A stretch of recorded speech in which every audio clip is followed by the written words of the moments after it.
There's a part of me that's not rational, that's waiting for the next thing that's not right. Yes, indeed. That's dangerous. Yes, you've got a little script running in your head as you approach the next door handle. This door handle is going to be closed. You try the door handle. It is closed. It is locked. I knew I was in trouble. You are listening to the Why Smart Women podcast, the podcast that helps smart women work out why we repeatedly make the wrong decisions and how to make better ones. From relationships, career choices, finances, to faux fur jackets and kale smoothies. Every moment of every day, we're making decisions. Let's make them good ones. I'm your host, Annie McCubbin, and as a woman of a certain age, I've made my own share of really bad decisions. Not my husband, I don't mean him, though I did go through some shockers to find him. And I wish this podcast had been around to save me from myself. This podcast will give you insights into the working of your own brain, which will blow your mind. I acknowledge the traditional owners of the land on which I'm recording and you are listening on this day. Always was, always will be, Aboriginal land. So welcome back to this week's bonus episode of the Wise Smart Women podcast, where I get to talk to David about pretty much whatever we like, generally about relationships and things that contribute to them, the good and the bad. So, hello. Hello there. Hello. So I just wanted to talk about what happened to me when I went to the neurologist. Oh. Yeah. So here's the thing. Why did you go to the neurologist? Well, I am a migraine sufferer. And for anybody else out there who is a migraine sufferer, I'm really sorry because it's terrible. Yes. Anyway, so when I get migraines, I get, I can't see. I get visual disturbance. I can't see properly. I lose language to some degree, don't I? Yes, you do. You've got a bit of a migraine going on at the moment, don't you? Yeah, I do. I've had one now for 5 days. Yes. It's much better. Yes, indeed. Why did that not make sense what I just said? No, it made complete sense. Yeah, I am amazing. But when I first get it in that first half hour, you often say it's word salad. Yeah, that's right. What do I sound like? You sound like somebody who is only learning to speak English and is not very good at it. Which is terrible. Yeah, it's terrible. It's terrible. Anyway, terrible for you. Not life-threatening though, so I will survive. But so, anyway. Fortunately, you get to go and see a medical professional. Yes, what I don't do is just take supplements and go to a naturopath because that's pointless and they could tell me what not to eat. Instead, I go to a proper doctor. And I have a very lovely neurologist called Bronwyn Jenkins. And I went along to Bronwyn and she told me that I could try this new treatment because I was having Botox in my scalp. My scalp. Point to where the Botox is going. Up there. Everywhere. So you have a very unlined scalp. My scalp would be stunning. Yes. My scalp should be on the runway. I have an 18-year-old scalp. My scalp's beautiful. Anyway, she said, have this new treatment. So how does Botox help with migraines? I don't know. You don't know? What am I, a neurologist? But surely you've got some idea of what it does. Well, I guess I actually don't know. Really? No. Miss Critical Thinking herself doesn't understand the way the Botox actually helps relieve your migraines. Yeah. Doesn't it remove the tension in the muscles? Probably, yeah.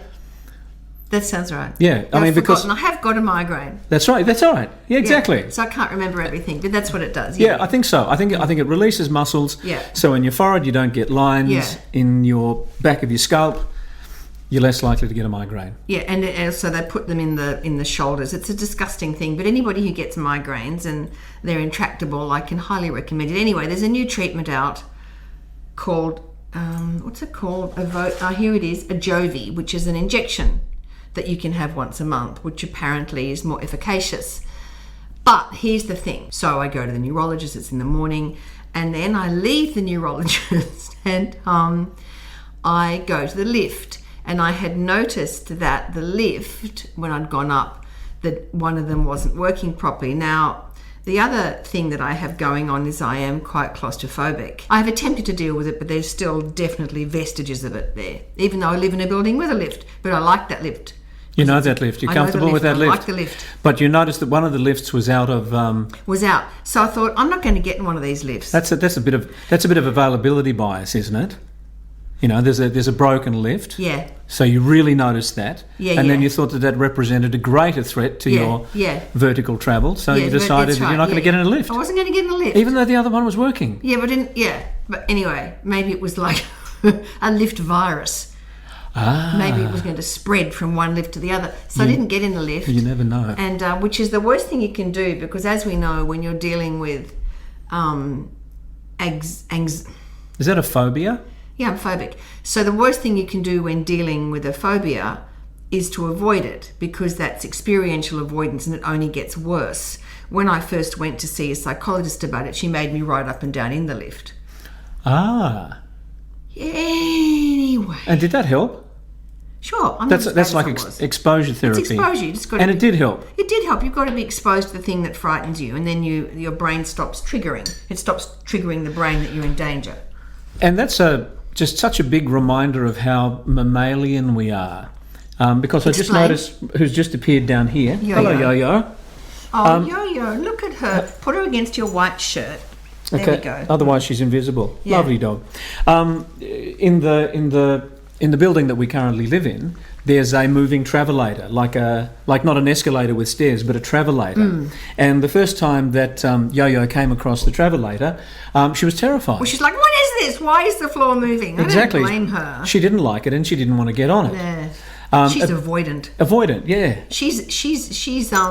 She's absolutely dripping with experiential avoidance. But when we just said, okay, Yo-Yo, come on, nice firm lead, she gets onto the travelator, she discovered that it was okay. And now she's fine with it. She hops on with alacrity and enthusiasm. Anyway, back to my story. But I'm saying, like your brain and Yo-Yo's brain. My brain is very, very similar, Yo-Yo and I. Yes. We're actually very, very similar in a lot of ways. What if I was to put a leash on you and make you get into the lift? That would probably be criminal. Yeah, criminal and really super weird. I'm not that interested in doing it. Anyway, back to this. So I thought, I'm not going to get in the lift. What I'm going to do is take the stairwell. Now, this is Friday morning, just remembering. I thought I'll take the stairwell instead. So I open the door to the stairwell, and then I look at the lock on the door, and I think, what if, though, when I shut that, I can't open it again? And I thought, so I went through this whole thing about, should I chock the door to the stairwell with my bag? But then I thought, it says do not chock open fire escape doors, and I'm quite compliant, and in a good way in that regard. In a very good way. So I thought, don't do that. Just, it'll be fine. So then I go in through the door, I close it, I try and open it again, and I can actually feel it now, just the feeling of it, and it locked on the floor, and I made this noise like that. And I looked around me, and I'm stuck in what in my brain had become a concrete bunker. Right, immediately. A safety stairwell. Yeah, became a concrete bunker. Okay, yep. I can't stand not being able to see out. If it had a window, would have been a bit better, but not totally better, because I could have waved to people saying I'm in danger. Anyway, so then I'm in there. Then I run, and I'm breathing up already, immediately breathing high in my chest. You started running immediately? Immediately. Ran down. So you did actually go down the stairs? Yeah, down the stairs to the next floor. Which is what you were intending to do? Yeah. But I was like on the third floor. So I went down to the next floor, tried the door, locked. And then that really started triggering this thought process that I'm in a concrete bunker. It's Friday, right? Yep. And there's probably no phone signal in here, and nobody will know where I am, and I haven't got any water on me, and I'm probably going to get, that's what my brain does. It's catastrophizing, it's classic. And I'm probably going to get stuck in here. For the weekend. Okay. And then nobody would know where I was. And then I do this. Can I just check? Sure. At the moment, you're at the second floor. Yeah. So if you actually got through that door, you'd still have to get into one of the dangerous lifts. Yeah, correct. But I would have been fine then. I would have done that. You would have been... Oh, you would have done that now? Oh, yeah, at this point, I would rather be in the lift. The lesser of two evils. Yeah. So then What about going down one more flight? So I went down one more flight, try the door, and it's nothing, it's locked. So then I go down one more floor, and at this point I'm whimpering quietly. I'm not exaggerating to myself, going, "Oh my God, I'm stuck. David," like that. I actually say your name. It's so lame. I'm sorry I didn't hear you. I get down to the bottom floor. Because I'm quite an independent person, aren't I? Yes, I get on you with are. my life. I've got a lot of autonomy. Yes, you do. I become pathetic. Anyway, I get down to the bottom floor. I try and open the bottom door and it's locked. I'm like, and then it really starts. Was that the last door? That was the very last door. I thought it was door. the last door. And then I begin really panicking. Right. Like I look around, it's the concrete bunker. The narrative just escalates. I'm stuck. I'm going to be in here. Nobody will know where I am. And then I notice there's another door at that level. So I run to that, pull it, and it opens. And I'm telling you, I ran out. I was like Harrison Ford escaping... In The Fugitive? No. I was like Harrison Ford in Raiders of the Lost Ark. Yes. Right. Having escaped some sort of, crocodile-infested, environment, with everything, with buildings collapsing. A booby-trapped maze. The whole thing. So I escaped, and as I walked out, this man was walking in at the same time. Walking into the fire escape? Yes. Walking into the bunker? Well, how was he going to get out? That's my question. Maybe he was hiding. Yeah, and he walked in from the street, right. Into this door, and then I looked at him, and my breathing was really... I was sweating, because I immediately sweat when I go into fight flight. I'm sweating, and my heart rate is just through the roof. Like, I've really gone into full... I'm either going to have to flee from this, fight, flight, or freeze. I do a lot of flee. I think I don't do much freeze. I don't do much flight. No, I do. I don't do much freeze. I don't do much... What's the other thing? Fight. Yeah. I just flee. What are you going to fight? Yeah, what am I going to fight? You could have banged on the doors. Yeah, would have, yeah. Anyway, and then I look at him. He looks at me and says, "Good morning," not knowing how I was. I had how insensitive of him. Outrageous. Outrageous. Of all the things he could have said. And then, of course, what it did was it then it really tripped up the migraine that I already had because of all that. So then I had that. And so then I looked at him and I thought, he must be wondering what in God's name is wrong with me, because I was in such a state of sort of disrepair and internal arousement. Yes. And then I got into the car and my heart's going boom, boom, boom, boom, boom, boom, boom, boom. Really unnecessary. And then it occurred to me that two things, a lot of things occurred to me. One, what in God's name is wrong with me? Why am I still like that? Like how easy it is to trip me into panic after everything I've worked on, the amount of time I've spent working on these sort of anxiety-provoking phobias. Number two, it did occur to me quite quickly that is the spotlight effect, that he actually wouldn't know that I had been in the Harrison Ford episode inside the bunker, right? That guy. Is it the spotlight effect or is it the illusion of transparency? Yeah. So you're in a highly aroused state, agitated state, and you think that everybody who encounters you knows it, is going to know that, and that's such an interesting thing, isn't it? Because so much we're so internally aware of every heartbeat, every emotional thrum, that it's just so difficult to imagine that other people don't know it. But they don't, and that's what happens in relationships. You've got to know how cranky I am about that. No, you don't, unless I tell you. It's the illusion of transparency. It's really interesting. Yes, indeed. Yeah, and certainly the illusion of transparency creates an enormous amount of drama in relationships. Stop jiggling your leg. Sorry. It's all right. I didn't notice I was jiggling my leg. Because you're ADHD. You're jiggling it all the time. It's really annoying on the couch. Go on. At night when we're watching television. It's really annoying. Go on. Okay.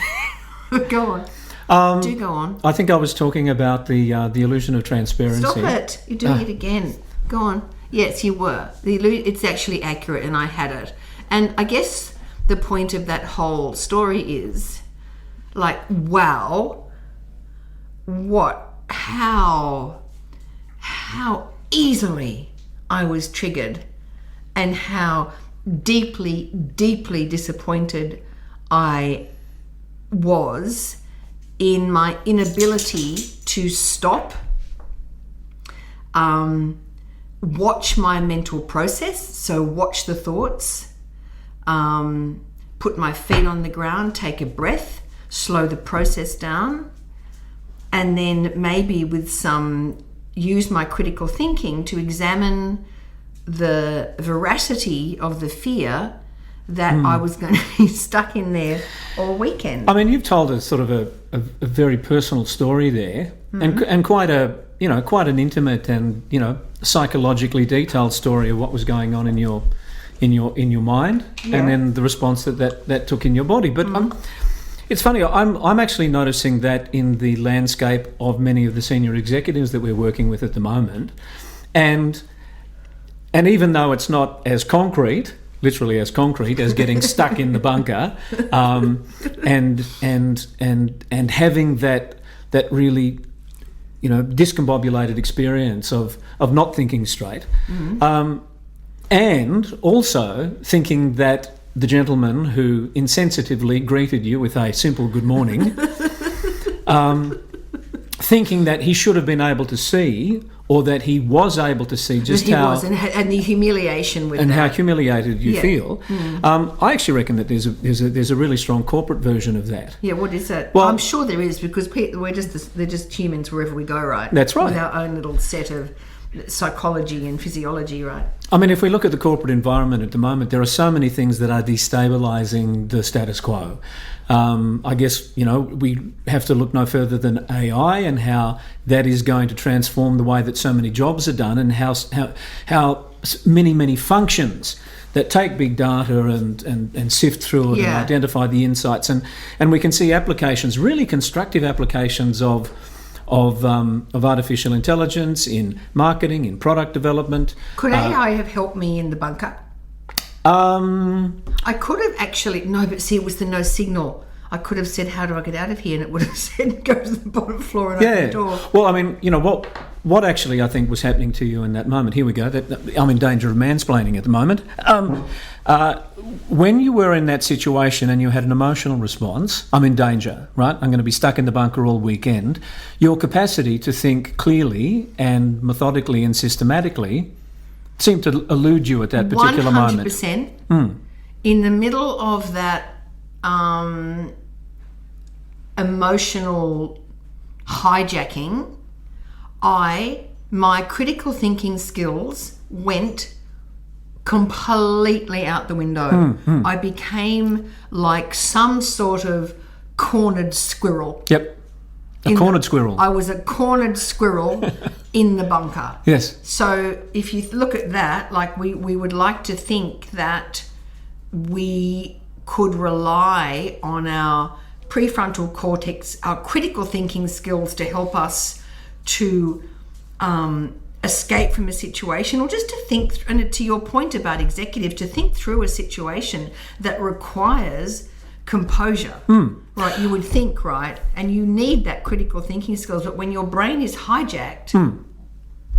So if we go back to the stairwell, if you hadn't been triggered, destabilised by the anxiety that you're going to be locked in there all weekend, that you were, going to have to find a place to go to the toilet in the corner, and okay. I hadn't even got to the toilet. Okay, all right. So in that moment, I had myself dying of thirst. Oh, you did? Oh, yeah. Oh, you had that. Okay. So in that moment when you were aroused, that was the best that your wonderful mind could do.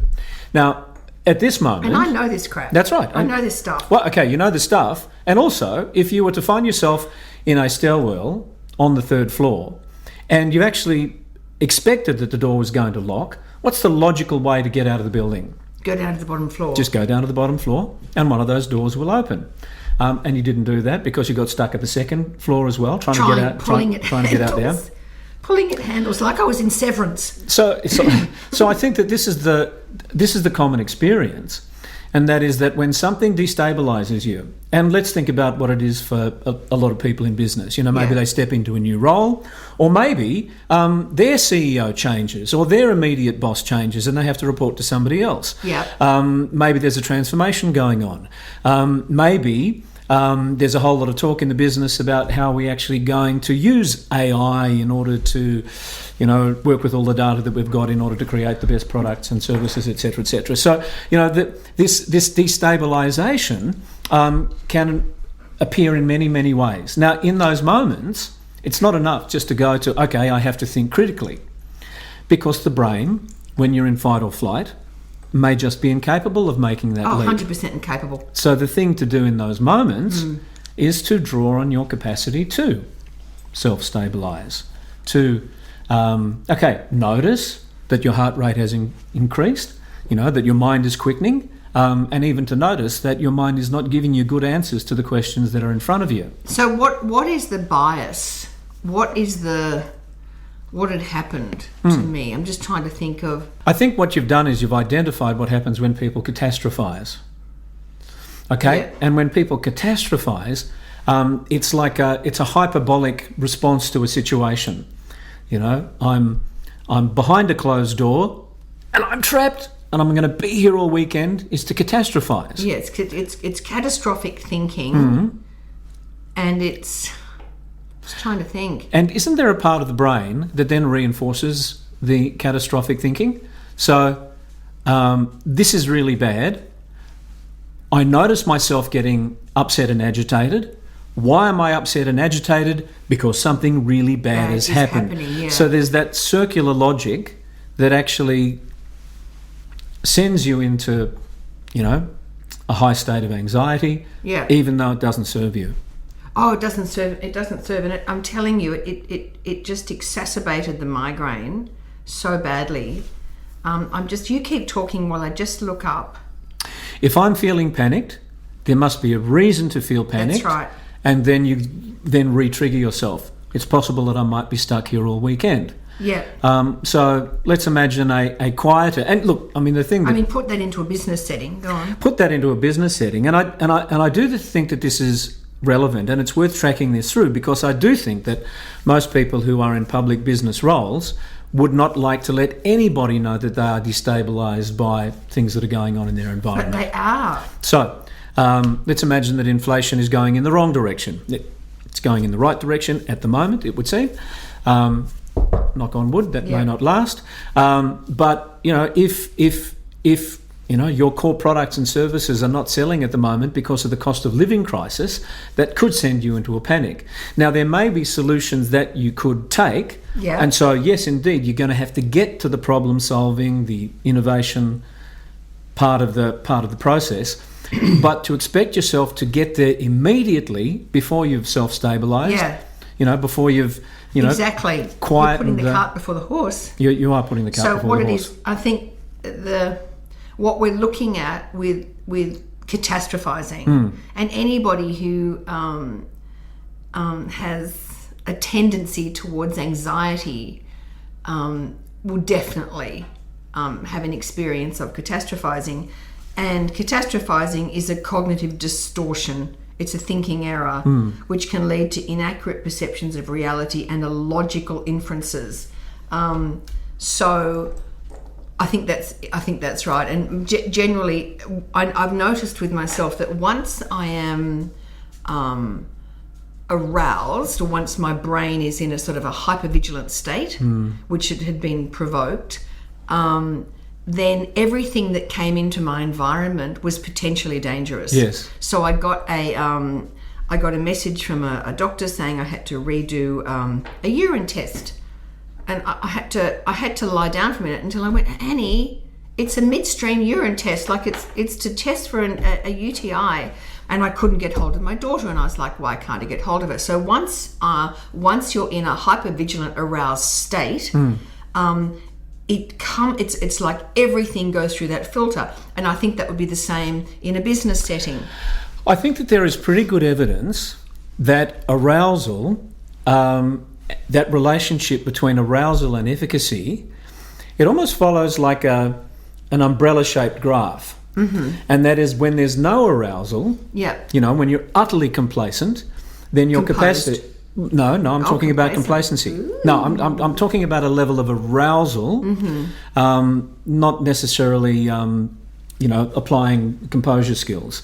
So if we're not aroused in a certain situation, it's very unlikely that we're going to take any action at all in order to make things better. Yeah, that's true. Okay? Yeah. So the tension rises, and we get aroused, and there's actually a sweet spot up at the top of that curve. Yeah.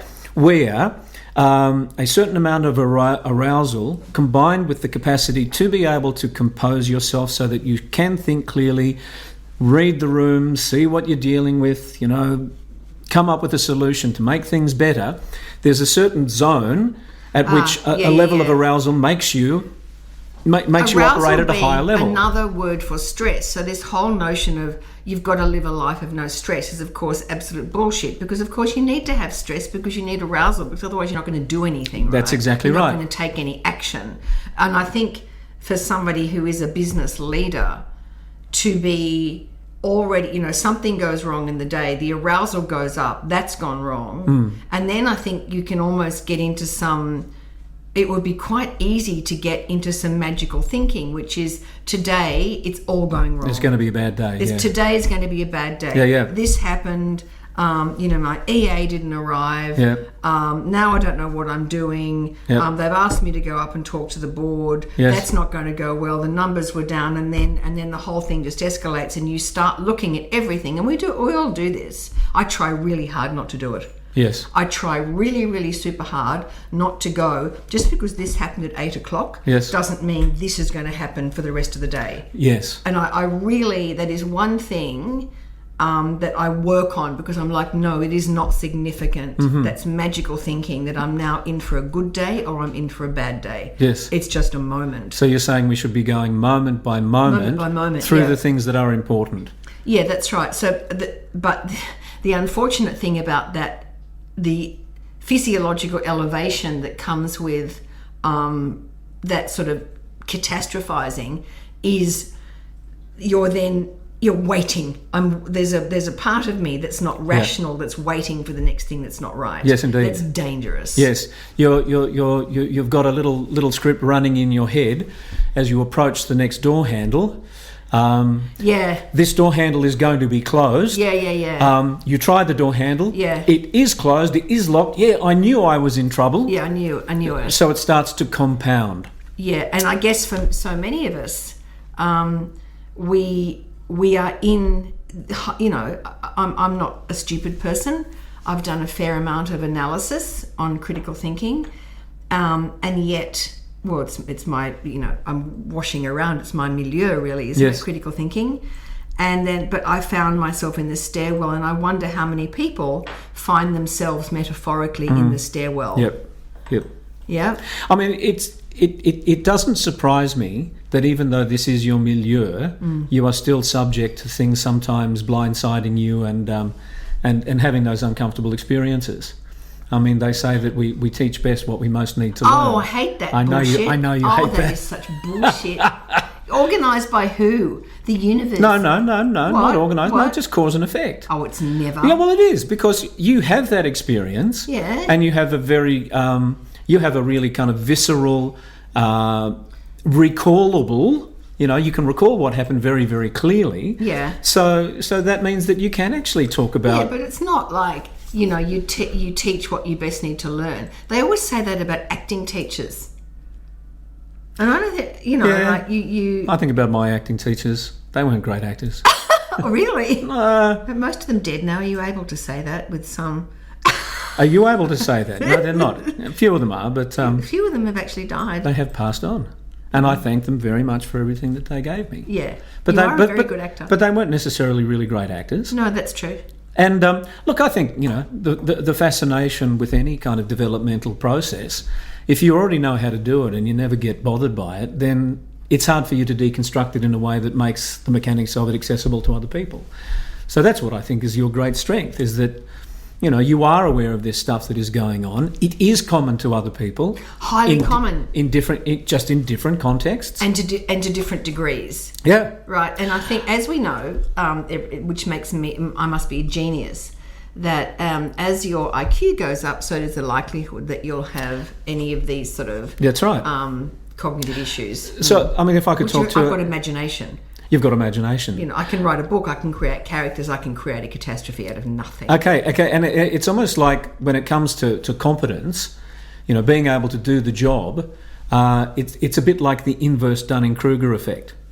Explain. Okay, well, the Dunning-Kruger effect is that some people are so stupid that they don't know how stupid they are. Yeah. So, they think they know it all, and they don't know that they don't know it all because they are not capable of understanding what it is that they don't know. Oh, yeah, that's true. Yeah. They don't know what they don't know, and they're not interested, and often that happens with people that are aware of what they don't know. Like, I'm highly aware of what I don't know and what I'm not capable of. Yep. And that's often the case with women. And then you might be that sort of woman, and she gets in the room with a chronic underperformer who's wildly confident. Yes. Right, wildly confident because they've got the Dunning-Kruger effect. They don't know that they're not amazing. They think they know everything and they don't. Yes. And then you're in the face of that sort of what's the word for it? So I look confident, but it's not bolstered by anything. It's like an empty confidence. Yeah. So that's the Dunning-Kruger effect. Right. When you're so dumb, you don't know how dumb you are relative to other people. Yeah. So, but the inverse of that, and this is something that I find quite common in people who are very intelligent and who are also very conscientious, when they know what they don't know, right? Or they know that there are other people who know much more about this and who have had much more experience of this than they do. Yeah. They are very uncomfortable taking a position that might suggest that they do know that stuff. Yeah, okay. What you're talking about here is the Dunning-Kruger effect juxtaposed against imposter syndrome. Yes.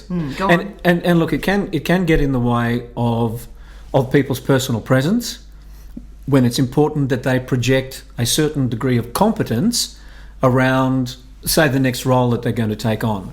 So I've done a number of engagements where I have worked with a CFO or a CTO or a COO who has been included in the succession plan.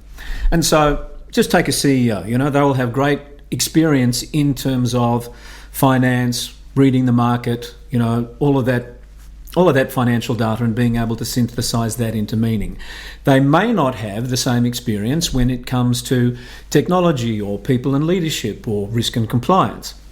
And when they are demonstrating to the board and to the chairman of the board that they've got what it takes to be the CEO, they can get very shaky when they step out of their area of acknowledged competence. Isn't that reasonable that they do that? It is reasonable that they do that, but just like you in the stairwell, sometimes people, when they are perfectly capable of expressing and describing their field for finance or operational risk or something that's outside of their formal capability, they get overly cautious. Got it. Particularly if they're high on conscientiousness. They internally do not want to be speaking bullshit. They internally don't want to be saying things that aren't true or real. So that's on the imposter syndrome. Then you might have someone else who's not aware of their lack of capability, but is incredibly confident. Yes. And then they just nail it because of as we know, the authority bias.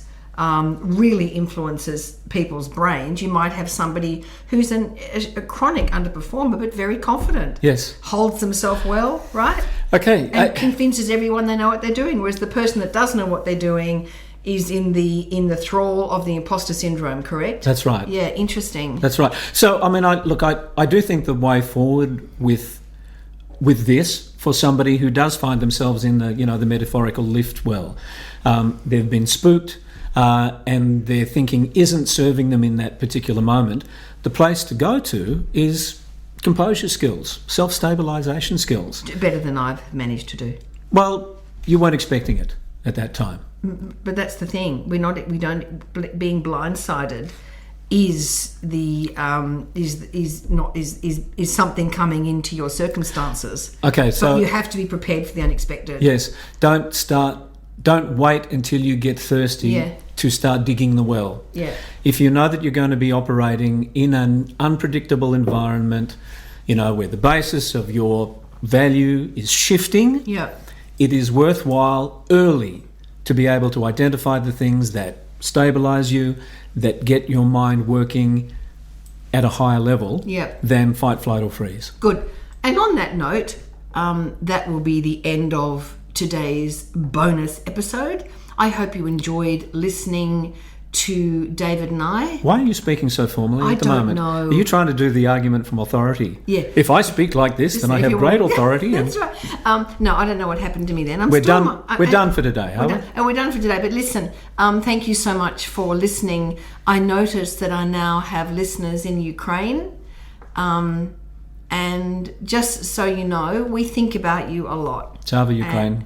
And we hold you in our hearts, Ukraine, and we're really, really sorry you're going through what you're going through. For everybody in the rest of the world, good afternoon from Sydney, Australia.